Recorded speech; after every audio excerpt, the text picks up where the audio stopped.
आज मैं जैसे ही काम से घर आया था, मेरा बेटा रोता हुआ मुझे मिला था। मैंने बेटे से रोने की वजह पूछी तो उसने बताया कि मम्मा ने मुझे बहुत मारा है। वो मेरा इकलौता बेटा था, वो बहुत लाडला भी था। मेरा एकदम से बीपी हाई हो गया था। मैंने बीवी के चेहरे पर थप्पड़ मार दिया और कहा कि तुम्हारी हिम्मत कैसे हुई हमारे बेटे इमरान को थप्पड़ मारने की। मेरा गुस्सा देखकर मेरी बीवी एकदम से घबरा गई थी। वो कह रही थी कि उसने आज मुझे गाली दी थी, बस इसी वजह से मैंने इमरान को थप्पड़ मारा है, मगर मुझे कुछ सुनाई नहीं दे रहा था। मैंने थप्पड़ मारकर अपने बेटे का बदला तो ले लिया था, जबकि मेरी बीवी मेरा गुस्सा देखकर उल्टा मुझसे माफी मांग रही थी। वो नहीं चाहती थी कि हम दोनों में मजीद झगड़ा हो। मैं बीवी को गालियां देता हुआ घर से बाहर निकल गया था। जब 2 घंटे बाद मेरा दिमाग ठिकाने पर आया तो मुझे ये बात समझ आ गई कि मेरी बीवी ने इमरान को थप्पड़ ठीक ही मारा था। अगर आज वो अपनी माँ को गाली निकाल सकता था तो वो कल को मुझे भी गाली दे सकता था। अब मुझे खुद पर गुस्सा आ रहा था कि मैंने ये क्या कर दिया है, अपनी बीवी को बिला वजह ही थप्पड़ मार दिया है। फिर सोचा चलो बीवी के लिए बर्गर ले जाता हूँ और उसे रात को मना लूंगा। वैसे भी वो मेरे गुस्से से डर जाती थी। मेरी बीवी बर्गर बहुत शौक से खाती थी। मैं बर्गर लेकर घर की तरफ ही आ रहा था कि गली के नुक्कड़ पर मुझे रोता हुआ एक बच्चा मिला था। उसकी जानिब देखकर मैं तो बहुत परेशान हो गया था। मैं जल्दी से उसकी जानिब बढ़ा और बोला, मुझे बताओ क्या बात है, यूं रो क्यों रहे हो? उस बच्चे की उम्र 5-6 बरस होगी। उसके चेहरे पर इस कदर डर और खौफ था कि मेरा कलेजा छलनी होकर रह गया था। आखिर इस छोटे से बच्चे को रात की इस पैर घर से निकालने की क्या जरूरत पड़ गई थी? मैं बोला, क्या हुआ है बच्चे, मुझे बताओ। उसने झिझकते हुए मेरा हाथ थाम लिया और बोला, मेरी मामा की तबीयत बहुत खराब है, मेरे साथ चलें आप। मैं बोला, बाकी घर वाले कहाँ हैं? तो वो कहने लगा, अब्बू फौत हो गए हैं, इसलिए मैं और अम्मी तन्हा ही रहते हैं। मैं बच्चे की तकलीफ में उसके पीछे चलता जा रहा था। मैंने सोचा कि उसकी माँ को जल्द से जल्द डॉक्टर के पास ले चलूं। मैं उस बच्चे के घर में दाखिल हो गया था। वो मुझे एक कमरे में ले गया। मुझे दर्द से करहाने की आवाजें आने लगी थी। मैं भागता हुआ अंदर आया और अचानक पत्थर का बुत बन गया था। उस औरत पर नजर पड़ते ही मेरा दिमाग चकरा गया था। मैंने इतनी खूबसूरत औरत अपनी जिंदगी में कभी नहीं देखी थी। मेरी बीवी का हुस्न भी उस अजनबी औरत के सामने फीका पड़ गया था। मेरी बीवी माहम मुझे दुनिया की सबसे खूबसूरत औरत लगती थी। मैंने उससे मोहब्बत की शादी की थी। मेरे घर वालों ने मुझे ये शादी करने की इजाजत नहीं दी थी, तो मैंने कोर्ट मैरिज कर ली थी। माहम की मोहब्बत मेरे सर पर चढ़कर बोल रही थी, इसलिए उस वक्त मुझे कुछ और दिखाई ही नहीं देता था। और अब शादी के 4 साल बीत जाने के बावजूद भी मैं उससे बड़ी मोहब्बत करता हूँ। मेरे घर वालों ने मुझसे हर किस्म का ताल्लुक खत्म कर लिया था। जब मेरे बेटे इमरान की पैदाइश हुई तब कहीं जाकर मेरे घर वाले मुझसे मिलने के लिए आए थे। मैं अम्मी के गले लगकर बड़ी देर तक रोता रहा था। अम्मी और अब्बू ने मुझे माफ कर दिया तो मेरे भाई बहन भी मुझसे मिलने जुलने लगे थे, मगर हम अभी भी अलग अलग घर में रह रहे थे। अचानक उस छोटे से बच्चे ने मेरा हाथ हिलाया था और बोला, अंकल जल्दी करें, मेरी माँ बीमार है। उस औरत ने कपकपाती हुई आवाज में कहा, फैजान ये कौन है? वो कहने लगा, मम्मा ये अंकल आपको डॉक्टर के पास लेकर जाएंगे। थोड़ी देर पहले जो मेरा दिल बिल्कुल मोम हो चुका था, मगर अब ये पत्थर का बन चुका था। मैं उस औरत की बेबसी का फायदा उठा लेना चाहता था। मेरे अंदर का शैतान जाग उठा था और इससे बेहतर मौका मुझे फिर कभी नहीं मिलना था। वो औरत जो ठीक तरीके से बोल भी नहीं सकती थी, वो मेरा क्या मुकाबला करती, और ये छोटा सा बच्चा, ये तो मुझे रोकने की बिल्कुल भी कुदरत नहीं रखता था। एक लम्हे के लिए मेरी आंखों के सामने अपने बेटे की शक्ल भी आई थी, मगर मैंने अपना सर झटक दिया था और उस बच्चे से कहा कि तुम ये 100 का नोट लो और बाहर से पैनाडोल की गोलियां ले आओ। वो कहने लगा, अंकल आप क्या करने लगे हैं? जैसे उसके अंदर घंटी बज गई थी कि कुछ गलत होने वाला है। मैंने फैजान को कमरे से बाहर धक्का दिया और कहा कि मैं खुद डॉक्टर हूँ, इसका इलाज मैं कर लूंगा। मेरे कानों में फैजान की रोने की सदाएं गूंज रही थी। वो औरत भी रो रही थी। उसकी आंखों में इस कदर बेबसी थी कि एक बार मेरा दिल चाहा कि मैं यहाँ से भाग जाऊं, मगर फिर ख्याल आया कि ऐसा मौका मुझे दोबारा नहीं मिलेगा, मुझे फायदा उठा लेना चाहिए। मैंने 2 कदम उस औरत की जानिब बढ़ाए और उसके बहुत करीब हो गया। तब उस औरत ने मेरे सामने हाथ जोड़ दिए और बड़ी घबराई हुई आवाज में बोली, तुम मदद नहीं करना चाहते तो ना करो, मगर खुदा के वास्ते यहाँ से चले जाओ। मेरी आंखों के सामने हर मंजर धुंधला हो गया था। मेरे अंदर का शैतान जीत गया और इंसानियत हार गई थी। मैंने उस औरत की इज्जत का जनाजा निकाल दिया था। वो बुरी तरह से चीखती रही, मगर मुझे रहम नहीं आया था। जब मैंने ये गुनाह का काम कर लिया تو अचानक शर्मिंदगी ने मुझ पर हमला कर दिया था। मैं हक्का बक्का सा खड़ा रह गया था। हाय अफसोस, ये मैंने क्या कर दिया। मैं थर थर कांपने लगा था। मुझे पता भी नहीं था कि उस औरत को क्या बीमारी थी और अब वो जिंदा भी थी या नहीं। मेरे जहन में बस यही आ रहा था कि मुझे मौके का फायदा उठाकर यहाँ से फरार हो जाना चाहिए। मैं जल्दी से बाहर निकला था तो फैजान कमरे के बाहर बेहोश पड़ा था। उसका माथा खून से सुर्ख था। जब शायद मैंने उसे धक्का दिया था तब वो बुरी तरह से नीचे गिरा था, जब ही तो वो बेहोश हो गया था। ये मंजर मेरे दिल को दहला देने के लिए काफी था। मेरी नजरों के सामने मेरे बेटे इमरान की शक्ल घूम गई थी कि अगर वो इस तरह जमीन पर बेहोशी की हालत में पड़ा होता तो मैं उसे अस्पताल ना ले जाता, लेकिन मैं भी क्या करता, मैं मजबूर था। मुझे हर हाल में अपना जुर्म छुपाना था, इसलिए मैं वहाँ से भाग खड़ा हुआ था। मुझे लगा था कि ये किस्सा यहीं से शुरू होकर यहीं पर खत्म भी हो जाएगा, मगर मैं कहाँ जानता था कि आगे मेरे साथ क्या होने वाला था। मैं अपने घर के सफर पर रवां दवां था, मगर मेरी आंखों से आंसू टपक रहे थे। एहसास नदामत ने मुझे अपने एक शिकंजे में ले लिया था। मैं घर पहुंचा तो मेरी बीवी माहम भागती हुई मेरे पास आई और मेरे हाथ पकड़कर फूट फूट कर रोने लगी। मेरे दिल को कुछ हुआ था कि कहीं उसे खबर तो नहीं हो गई कि मैं क्या करके आया हूँ। माहम कहने लगी, मुझे माफ कर दे, आज के बाद मैं इमरान को नहीं मारूंगी। मैंने उसे अपने हाथ छुड़वाए और जल्दी से कमरे में चला गया था। मेरे बेड पर इमरान सो रहा था। उसे देखकर मुझे फैजान याद आ गया, जो अपनी माँ के कमरे के बाहर बेहोश पड़ा था। मेरे पीछे माहम भी कमरे में आ गई। मैं उसे देखते ही चीख पड़ा और बोला, जल्दी से आओ और इसे उठाकर मेरी नजरों के सामने से ले जाओ। अब माहम को भी गुस्सा आ गया था। वो कहने लगी, क्या हो गया है आपको? मैंने सिर्फ एक थप्पड़ ही तो मारा था। मैं जब सारा सारा दिन उसका ख्याल रखती हूँ, रातों को इसकी वजह से सो नहीं पाती, तो क्या मेरा अपने बेटे पर इतना भी हक नहीं बनता? मैं एकदम से चीखा था कि माहम चुप कर जाओ और इमरान को मेरी नजरों के सामने से ले जाओ। माहम रोती हुई उसे उठाकर दूसरे कमरे में चली गई थी और फिर सारी रात वो भी मेरे कमरे में नहीं आई थी। इस चीज को मैंने गनीमत जाना था। मैं बेड के कोने पर हक्का बक्का सा बैठा हुआ था। ये मैंने क्या कर दिया था? मुझे ये सब नहीं करना चाहिए था। मेरी आंखों से आंसू गिरते जा रहे थे।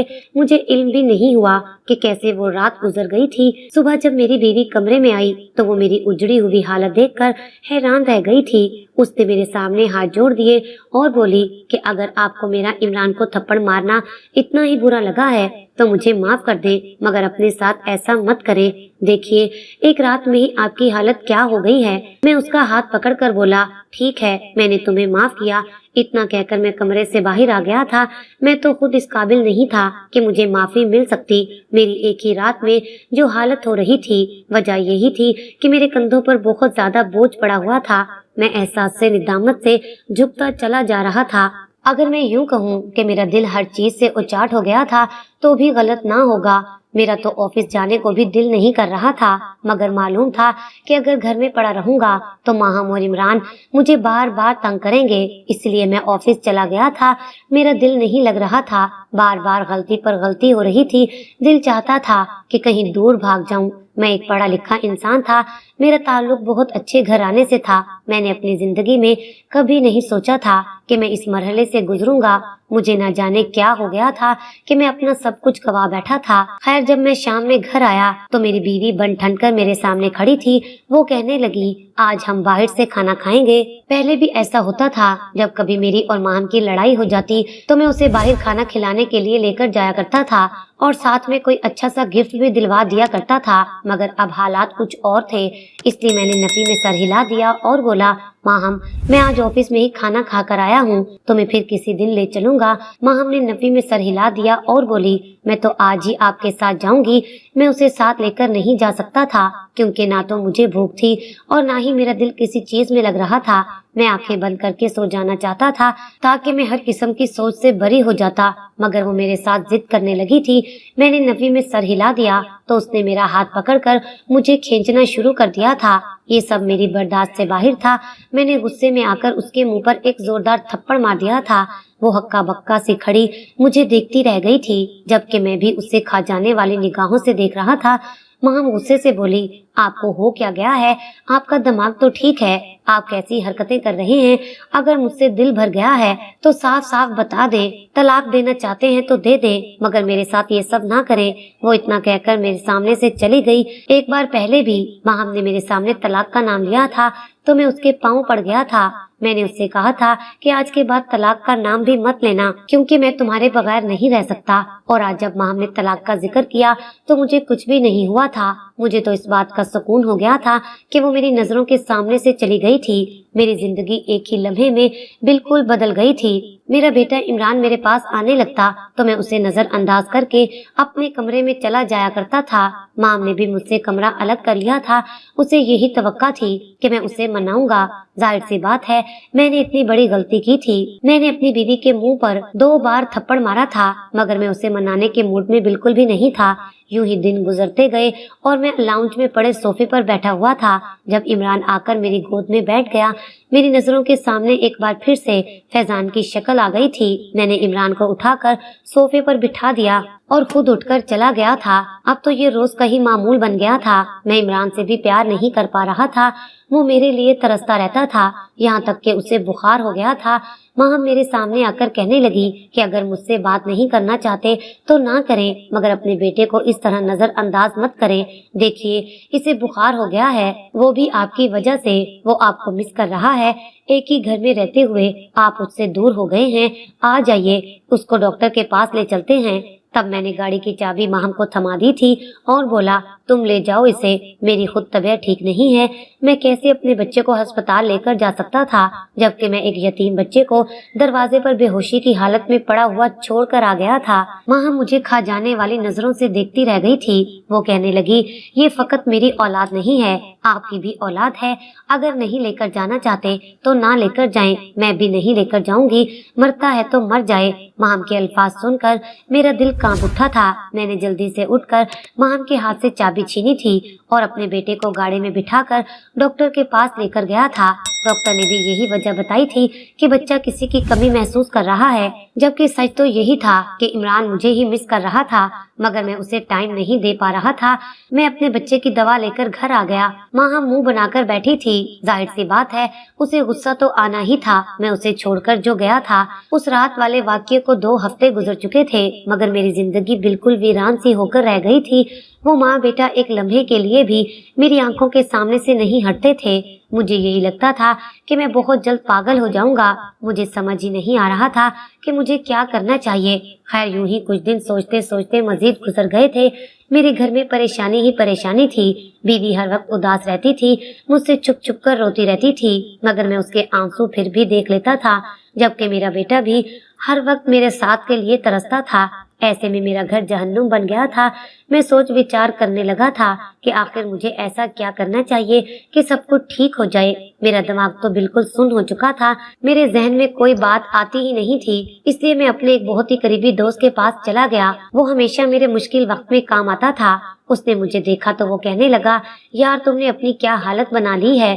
तब मैं घबरा गया और बोला, बस कुछ दिनों से बुखार है, इसी वजह से तबीयत खराब रहती है। वो कहने लगा, अच्छा बताओ कैसे आना हुआ। मैं बोला, मैं अपने ऑफिस के एक दोस्त की परेशानी के सिलसिले में तुम्हारे पास आया हूँ। मेरा दोस्त कहने लगा, हाँ मुझे बताओ कि क्या बात है।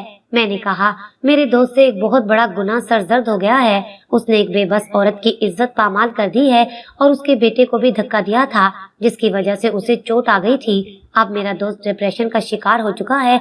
उसे कुछ समझ नहीं आ रहा कि वो इस सूरत हाल से कैसे बाहर आए। शायद उसे उस औरत की बद्दुआ लग गई है। उसने मुझसे पूछा तो मैंने उसे 2-4 गालियां दी और कहा कि तुमने ये सब क्यों किया था, मगर अब वो कहता है कि मैं अपने नफ्स के हाथों मजबूर हो गया था। अब मेरे दोस्त की हालत बहुत खराब है, इसीलिए मैं तुम्हारे पास आया हूँ। तुम्हें मुझे बताओ कि ऐसे में उसे क्या करना चाहिए। मेरा दोस्त कहने लगा, इसका हल यही है कि तुम्हारे दोस्त ने जिस औरत की इज्जत खराब की है उससे जाकर माफी मांगे, और अगर वो बेसहारा है तो उससे शादी करके उसे अपना नाम दे और उसके बच्चे को भी बाप बनकर पाले। शायद इस तरह वो औरत और अल्लाह ताला उससे माफ कर दे और उसको सुकून आ जाए, उसके गुनाह की माफी भी मिल जाए। मैंने अपने दोस्त की बात सुनी तो खुश हो गया था। मुझे उसका मशवरा अच्छा लगा था, इसलिए मैं उसका शुक्रिया अदा करके फौरन उसके घर से बाहर निकल आया था। میں اس راستے پر چل پڑا تھا جہاں مجھے فیضان ملا تھا۔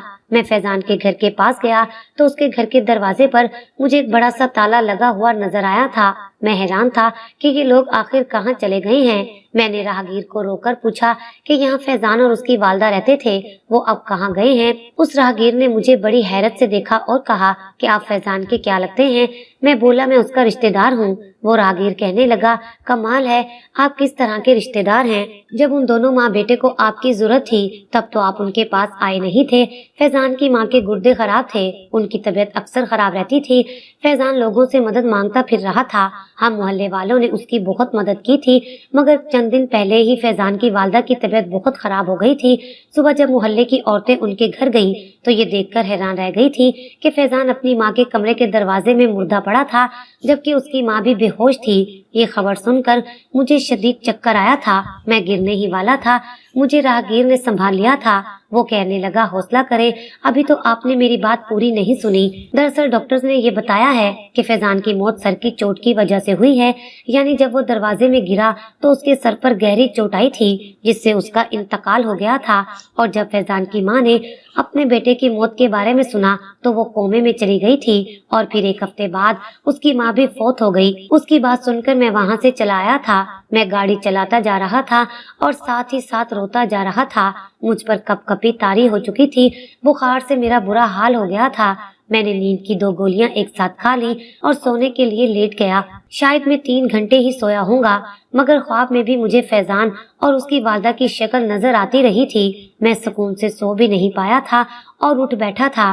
میری بیوی میرے لیے پریشان تھی، وہ کہنے لگی مجھے بتائیں، مجھے آپ کی طبیعت ٹھیک نہیں لگ رہی۔ میں نے اس کا ہاتھ پکڑ لیا اور پھوٹ پھوٹ کر رونے لگا تھا اور بولا ہاں میری طبیعت ٹھیک نہیں ہے، تم مجھے بچا لو۔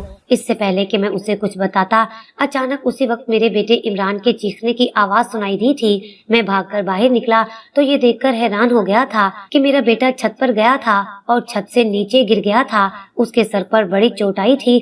ماں مجھ پر چیخنے لگی اور بولی عمران آپ کا دشمن تو نہیں تھا جو آپ نے اسے چھت پر کھیلنے کے لیے بھیج دیا تھا؟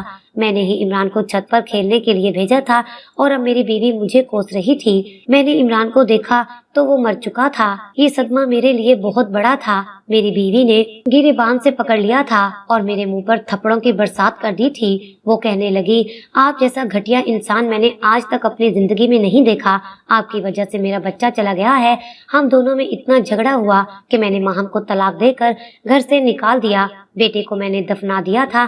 اب آہستہ آہستہ مجھے سمجھ میں آنے لگی تھی کہ یہ محض میرا ڈپریشن نہیں تھا، بلکہ یہ تو میرے گناہ کی سزا تھی۔ یہ اس عورت کی بد دعا مجھے لے ڈوبی تھی جس پر میں نے ظلم کیا تھا۔ میرا تو سب کچھ چھن گیا تھا، میرے ہاتھ خالی رہ گئے تھے، مگر مجھے سکون ابھی بھی نہیں ملا تھا۔ میں فیضان اور اس کی ماں کی قبر پر پہنچ گیا تھا۔ پہلے تو میں نے ننھے فیضان سے معافی مانگی تھی اور پھر اس کی والدہ کی قبر پر بیٹھ گیا اور روتا رہا یہاں تک کہ رات ہو گئی۔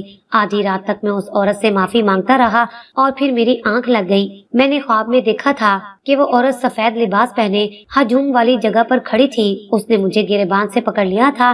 کچھ لوگ مجھے جلانے کے لیے آگے بڑھ رہے تھے، کسی نے میرے ہاتھوں پر آگ پھینک دی تھی۔ میرے ہاتھوں پر شدید جلن ہونے لگی تھی اور اسی وقت میری آنکھ کھل گئی تھی۔ اس واقعے کو 10 سال ہو چکے ہیں، مگر کوئی ایک لمحہ بھی ایسا نہیں گزرا جس میں میرے ہاتھوں کی جلن ختم ہوئی ہو۔ میں نے ہر طرح کے ڈاکٹر سے اپنا علاج کروا کر دیکھا ہے، مگر مجھے کوئی فرق نہیں پڑا۔ میں ساری رات ہاتھوں پر برف پکڑ کر رکھتا ہوں، مگر یہ جلن بڑھتی ہی جاتی ہے۔ میں ذہنی مریض بن گیا ہوں، نہ کہیں آتا ہوں اور نہ ہی کہیں جاتا ہوں۔ سچ کہوں تو میرے ایک گناہ نے میری زندگی تباہ کر دی ہے۔ مجھے نہیں پتا کہ میرے ساتھ اگلے جہاں میں کیا معاملہ ہوگا۔ میں مانتا ہوں کہ میرے جرم کی سزا اس سے بھی بڑھ کر ہے۔ میں آخر میں آپ سے گزارش کرتا ہوں کہ میرے لیے دعا کریں، اللہ تعالیٰ مجھے معاف کر دے اور مجھے سکون مل جائے۔